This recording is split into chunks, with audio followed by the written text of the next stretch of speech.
Oke, kita lanjutkan di soal kali ini. Ini adalah lanjutan dari part pertama. Kita akan masuk ke part kedua.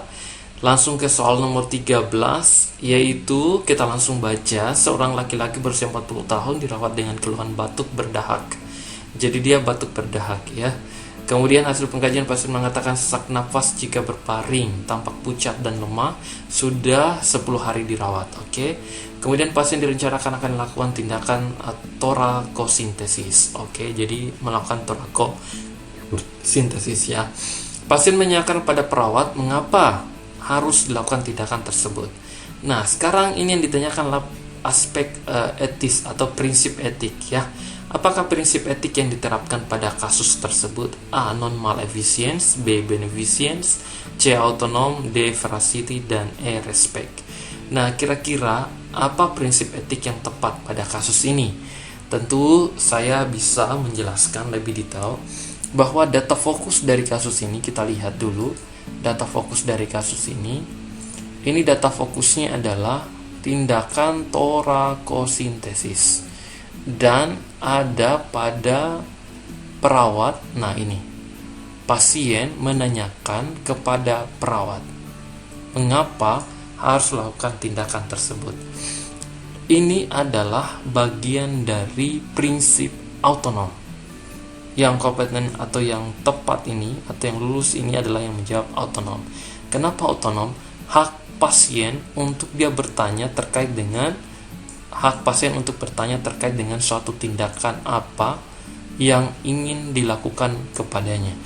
Jadi segala sesuatu yang berkaitan dengan autonom, kebebasan pasien untuk menyampaikan pendapat, menerima informasi, menyampaikan suatu argumen, atau perawat memberikan suatu informasi yang penting, itu namanya autonom atau kebebasan mendapatkan informasi atau mendapatkan hak-hak dia sebagai seorang pasien di rumah sakit tadi. Ketika mendapatkan suatu tindakan torakosintesis, maka tentu perawat wajib melaporkan tindakan itu kepada pasien dan menjelaskan minimal kepada keluarganya untuk mendapatkan informed consent. Itulah yang disebut dengan autonom ya. Jadi ada autonom, ada non maleficence. Kalau non maleficence berarti tindakan yang tentunya arahnya, jadi ada 3 hal yang mungkin bisa menjadi informasi buat semua, bahwa 3 hal penting yang berkaitan dengan prinsip etik itu. Yang pertama adalah ada pertanyaan yang terkadang apakah prinsip etik yang diterapkan, apakah prinsip etik yang dilanggar, dan yang ketiga adalah apakah dilema etik. Kalau dia apakah prinsip etik yang diterapkan, itu bisa jadi prinsip tadi adalah hal yang baik yang dilakukan oleh perawat ya. Jadi fokus kita ke perawat, itu triknya atau tipsnya. Yang kedua adalah prinsip etik yang dilanggar. Biasanya kalau sudah pertanyaannya di sini apakah prinsip etik yang dilanggar, berarti keadaan yang terjadi pada kasus ini biasanya hal yang tidak baik atau keadaan di mana perawat melanggar suatu tindakan, suatu apapun itu ya. Itu namanya aspek etik yang dilanggar. Dan yang terakhir adalah dilema etik. Biasanya kalau dilema etik, perawat dilema pada 2 nilai, apakah non maleficent dengan autonom. Intinya 2 nilai yang membuat dia dilema. Caranya adalah pilih salah satu nilai saja dulu ya. Misalnya autonom, kemudian pastikan nilai keduanya. Itu memudahkan kalian untuk mengeliminir kira-kira di jawaban A yang mana yang tidak ada otonomnya, hapus langsung ya. Tapi karena ini hanya ada satu, apakah prinsip etik yang diterapkan, maka prinsip etik yang diterapkan di sini adalah autonom. Jadi benar atau lulus yang menjawab C. Oke. Nah, soal selanjutnya, sebelum kita lanjut ke soal selanjutnya, jangan lupa untuk melakukan subscribe ke channel ini. Dan saya doakan yang melakukan subscribe diluluskan saat ujian SKB-nya dan menjadi abdi negara yang amanah. Amin ya robbal alamin. Lanjut ke soal 14. Seorang bayi berusia 1 minggu dibawa oleh ibunya ke UGD dengan keluhan diare disertai kulit kuning sejak 4 hari yang lalu. Setelah dikaji daya isap bayi lemah, daya isapnya lemah, langsung saja seperti itu kalau cara baca soal. Kemudian sklera ikterik, oke. Kemudian tampak kuning, oke. Konsistensi urin pekat, ubun-ubun cekung. Oke. Dan kulit tampak mengelupas. Jadi keadaan ini adalah keadaan diare. Ini data fokusnya ada di sini sebenarnya. Diare ini dialami sejak 1 minggu yang lalu. Kemudian dibuktikan dengan data daya isap bayi ini lemah. Tentu akan mempengaruhi keadaan apa kira-kira? Keadaan cairan yang ada pada anak ini. Jadi yang benar di sini adalah menjawab B. Memang ada 2 yang menonjol di sini. Tampak mengelupas, gangguan integritas kulit bisa, ya. Tetapi yang paling dianggap sebagai best answer, semua jawaban ini benar, ya. Tapi ada namanya one best answer. Jadi semua jawaban itu benar, tapi ada yang paling tepat di antara jawaban yang benar. Jadi kalau Anda hanya melihat ke hipertermianya misalnya ke sini, tentu pasien ini, anak ini akan tetap tidak teratasi diarenya. Tapi jika kita mengatasi diarenya atau kekurangan volume cairannya, bisa jadi masalah-masalah yang lain seperti hipertermianya, demamnya tadi akan berkurang. Kemudian apalagi skleranya icteric ini, kulit tampak kuning, urin pekat, keadaan ubun-ubun cekung, tampak melupas. Itu keadaan di mana anak ini sudah mengalami kekurangan volume cairan atau hipovolemia, ya. Jadi yang kompeten di sini yang menjawab atau yang lulus di sini menjawab B, hipovolemia, ya. Oke, kita langsung juga ke soal nomor 16. Untuk meredam wabah virus, maka cara agar bisa terhindar dari infeksi COVID-19 adalah, nah ini juga pengetahuan umum. Hati-hati menjawab ini. Cuci tangan dan gunakan masker. Oke. Ini benar juga ya. Cuci tangan dengan hand sanitizer dan gunakan masker. Ini juga benar. Kemudian cuci tangan dengan sabun dan gunakan masker bedah. Cuci tangan, gunakan hand sanitizer dan gunakan masker kain. Masker kain tentu kita tidak rekomendasikan, ya. Karena daya filternya beda dengan masker bedah. Ya, bisa kalian tebak kira-kira jawabannya apa. Yang paling baik adalah masker N95, tapi ini khusus medis biasanya, ya. Tapi memang karena ini adalah meredam wabah virus supaya kita tidak terinfeksi, tentu kita cari yang paling terbaik. Tapi karena di sini kita lihat kalau soal-soal seperti ini, usahakan cari jawaban. Ini kan ada cuci tangan. Cuci tangan itu benar, gunakan masker juga benar. Tapi ada jawaban yang lebih lengkap dan lebih spesifik. Dia dikatakan sini cuci tangan dengan sabun. Ini yang paling recommended, bahkan mengalahkan hand sanitizer kalau kita mencuci tangan dengan sabun, dan gunakan masker bedah. Jadi option yang paling tepat di sini adalah C. Selain kita cuci tangan memang benar, tetapi yang paling tepat cuci tangan dengan sabun. Kalau kita hanya saja cuci tangan tanpa sabun, itu juga salah. Tapi yang paling tepat di sini adalah cuci tangan dengan sabun untuk membunuh kuman-kuman tadi. Yang kedua adalah gunakan masker bedah. Jadi bukan masker kain, ya. Jadi ini yang lagi langka sekarang, ya, penggunaan masker. Jadi yang benar di sini adalah jawabannya C. Kita lanjut ke soal nomor 17. Yang bukan merupakan fungsi legislasi keperawatan. Jadi fungsi legislasi, ya. A. Memberi perlindungan kepada masyarakat terhadap pelayanan keperawatan. B. Mengatur kewenangan untuk menjalankan praktek medis secara perorangan. C. Memberi kejelasan batas kewenangan setiap kategori tenaga keperawatan. D. Menjamin adanya perlindungan hukum bagi perawat. Dan E. Meningkatkan profesionalisme tenaga keperawatan. Kira-kira yang bukan, ini pasti E, bukan, karena meningkatkan profesionalisme. Kemudian menjamin adanya perlindungan bagi perawat, ini juga bukan. Hapus D dan E. Mudah sekali kalau menjawab jawaban bukan, berarti ini pasti salah. Memberi kejelasan batas kewenangan setiap kategori perawat, ini juga benar. Maka tinggal A dengan B. Memberi perlindungan kepada masyarakat terhadap pelayanan keperawatan, ini juga benar. Maka yang salah di sini adalah mengatur kewenangan untuk menjalankan praktek medis secara perorangan. Ini bukan praktek medis, ya, tetapi praktek keperawatan. Maka yang bukan di sini adalah B. Benar yang menjawab B, mengatur kewenangan untuk menjalankan praktek medis. Selain B di sini berarti itu adalah fungsi legislasi. Begitu cara menjawab soal seperti ini, ya. Jadi seperti ini Jadi ada memberi perlindungan kepada masyarakat, jadi harus ada perlindungan secara hukum untuk masyarakat supaya mereka aman, memelihara kualitas layanan keperawatan, memberi kejelasan batas waktu kewenangan, jadi ada batasan kewenangan klinis, baik itu perawat maupun medis. Kemudian menjamin adanya perlindungan hukum, memotivasi pengembangan profesi dan meningkatkan profesionalisme tenaga keperawatan. Soal ke-18. Dalam pasal 53 ayat 2 disebutkan, tenaga kesehatan dalam pelakuan tugasnya berkewajiban untuk mematuhi standar profesi dan menghormati hak pasien. Pasal tersebut berkaitan dengan praktek keperawatan, yaitu A. Prinsip legal dan praktek dalam praktek keperawatan, B. Prinsip etik, C. Teori dan konsep berbenah, kemudian berubah, D adalah proses keperawatan, dan E adalah prinsip norma keperawatan. Maka yang kompeten atau benar di sini menjawab A, ya. Jadi prinsip legal dan dalam praktek perawatan. Jadi bukan hanya prinsip etiknya, tapi dia harus legal supaya menjamin seluruh tenaga kesehatan itu melakukan tugasnya sesuai dengan aturan dan menghormati hak-hak dari pasien, ya. Jadi yang benar di sini adalah menjawab A. Nomor 19. Apa yang dimaksud dengan registrasi? A. Memberikan izin kepada seorang untuk mematuhi persyaratan oleh badan pemerintahan yang berwenang. B. Ketetapan hukum yang mengatur hak dan kewajiban seorang yang berhubungan erat dengan tindakan perawatan.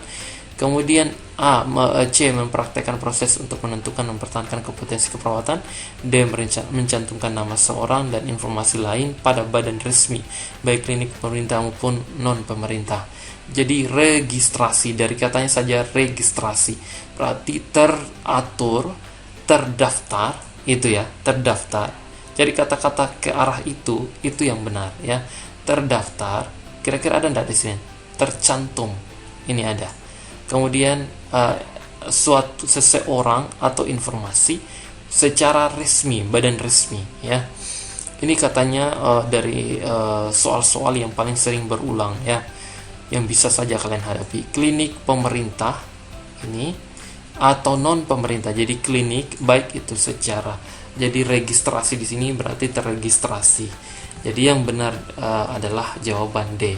Pencantuman nama seseorang atau informasi lain pada badan resmi baik milik pemerintah maupun non pemerintah. Jadi terregistrasi perawatnya, misalnya dia terregistrasi sebagai perawat di rumah sakit Awal Bros, di rumah sakit Siloam, misalnya, ya, itu swasta. Misalnya di rumah sakit pemerintah, itu juga berarti milik pemerintah, ya. Jadi yang benar di sini jawabannya adalah D. Lanjut. Nomor 20.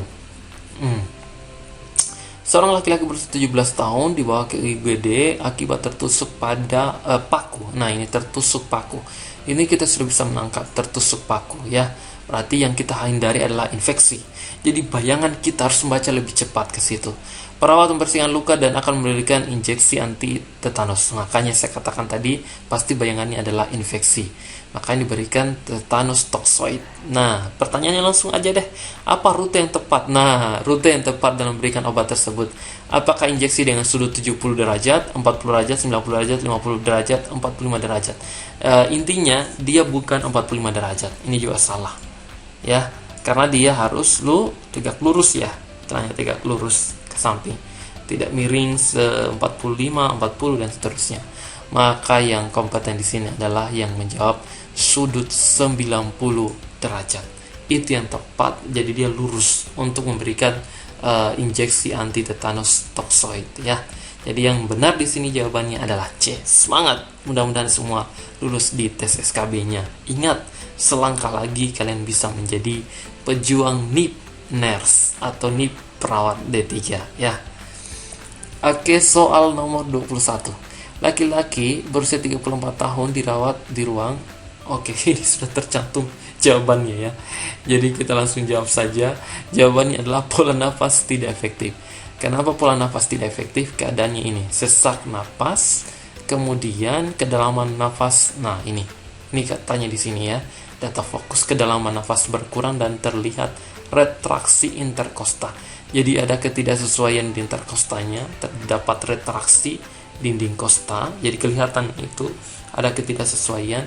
Ya, kemudian inilah yang disebut dengan pola nafas tidak efektif. Keadaan pengeluaran pola nafas itu adalah keadaan di mana pasien melakukan inspirasi atau ekspirasi yang bisa saja memanjang atau memendek, ya. Itu bedanya dengan bersihan jalan nafas.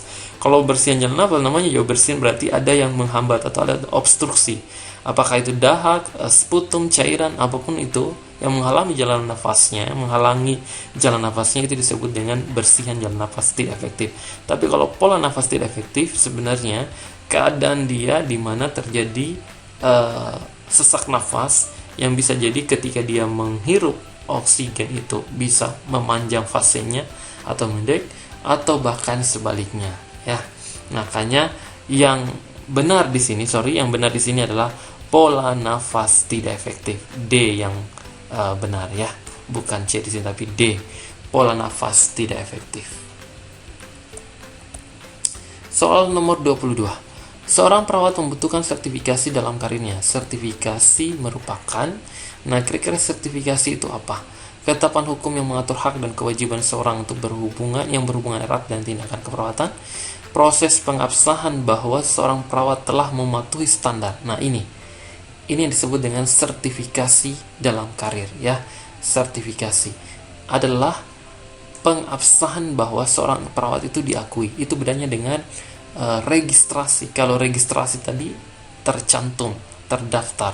Tapi kalau tersertifikasi berarti ada suatu hal yang legal atau absah pada perawat tersebut untuk memenuhi standar minimal kompetensi praktek keperawatan atau area spesialisasi keperawatan. Makanya yang benar di sini adalah yang menjawab B, ya. Oke. Kita lanjut ke soal nomor 23. Lebih semangat lagi. Seorang laki-laki berusia 35 tahun rawat jalan selama 3 bulan terakhir dengan diagnosis TB paru. Pasien menjadi khawatir. Nah, ini kita sudah bayangkan, ya. Pasien dengan TB paru, kemudian penyakitnya tidak kunjung membaik. Namun, ini di sini. Khawatir lalu menceritakan bahwa anaknya menderita penyakit yang sama. Bayangkan, anaknya juga ternyata punya penyakit yang sama, namun tidak pernah berobat. Sayang sekali, tidak pernah berobat. Pasien tampak lemah, pasien tampak batuk tanpa menutup mulutnya. Nah, ini juga pasien batuk tanpa menutup mulutnya. Ini, ya. Apakah masalah keperawatan yang tepat pada kasus? Tentu masalahnya adalah kurang pengetahuan. Gak usah cari yang lain, ya. Ansietas bisa jadi orang karena kurang pengetahuannya menyebabkan orang menjadi cemas. Itu bisa. Jadi kalau dilihat dari datanya di sini lebih ke data ansietasnya. Data kurang pengetahuannya. Gara-gara kurang pengetahuannya, pasien ini bisa menjadi khawatir. Ya, ini bisa. Jadi awalnya akar masalahnya yang akan kita cabut supaya yang lainnya bisa ikut tercabut, ya. Jadi kurang pengetahuan. Jadi lulus yang menjawab C, kurang pengetahuan. Kemudian soal nomor 24. Setiap tenaga kesehatan wajib memiliki STR. Ini wajib. Apalagi perawat sekarang, ya, menderita lahir batin kalau dia belum punya STR, nggak bisa mendaftar PNS, klinik, rumah sakit. Ya, mudah-mudahan yang sudah dapat STR ini kalian semua lulus tes SKB-nya dan menjadi PNS yang amanah. Amin ya robbal alamin. Nah, oke, kita lanjut ke soal ini, ya. Tenaga kesehatan wajib memiliki STR. Kira-kira hal ini sesuai dengan apa? Permenkes RI nomor berapa kira-kira? Ini juga hafalan, ya. Jadi jawabannya itu adalah Permenkes Republik Indonesia nomor 1796. Oke, tahun 2011. Jadi ini hafalan. Jadi kalian bisa hafal saja Permenkesnya nomor berapa, kemudian dia di tahun berapa. Dua hal yang bisa kalian hafal, nomornya dan tahunnya.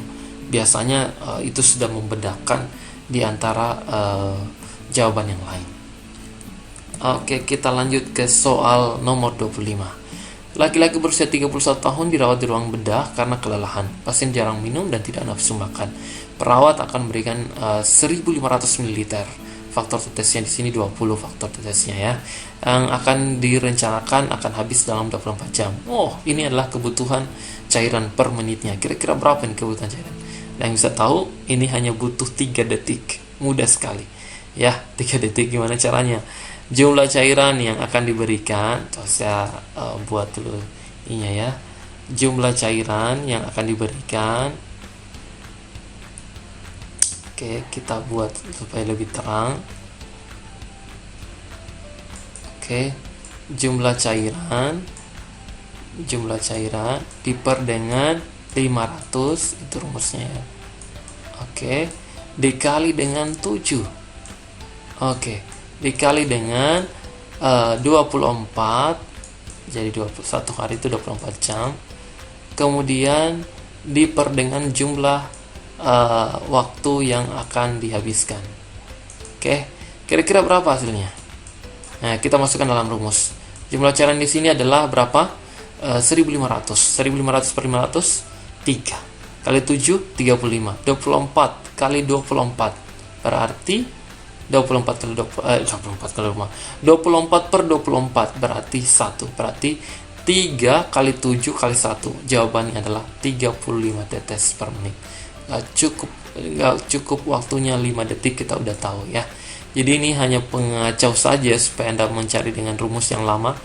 Saya sarankan langsung gunakan saja rumus yang cepat ini ya. Jadi jawabannya adalah 35 tetes per menit. 3 kali 7. Terkadang juga soalnya misalnya 2500 ml akan habis 24 jam. Berarti tinggal masukkan 2500 per 500 berarti 5. 5 kali 7 35 ya. Jadi 5 kali 7 35.